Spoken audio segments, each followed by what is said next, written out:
Hello my sweet sweet subscribers. তো আজকে যাচ্ছি একটা বিয়ে অ্যাটেন্ড করতে। তো গায়ে হলুদ ছিল, তো আজকে সকাল দিকে, তার জন্য হালকা ইয়েলো ইয়েলো টাইপস যেগুলো পরেছি।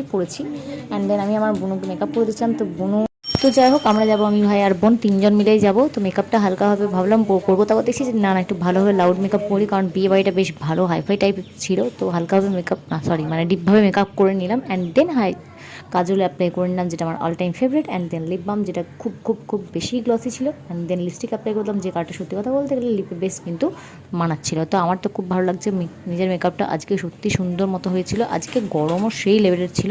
তো মানে কীভাবে যাবো যাই না, তার গিয়ে কীরকমভাবে সাজগোজে জায়গা পাবো সেটাও জানি না, বাট যাচ্ছি, ব্যাগ প্যাকিং করে নিয়েছি যেহেতু। তো যা ফিক্সিং করে তারপর হাইলাইটার অ্যাপ্লাই করে দিলাম। তো হাইলাইটারের পর আর চোখেও একটা হালকা সিমারি সেট আনার জন্য হাইলাইটার অ্যাপ্লাই করে ইয়াররিংস অ্যান্ড ওয়াচ পরে নিলাম। তো guys, this is my whole look. তো কেমন লাগছে সেটা কমেন্ট করে জানাও। দেখা হচ্ছে ব্লগে, বড় ব্লগ এবং শর্ট দূরে আছে।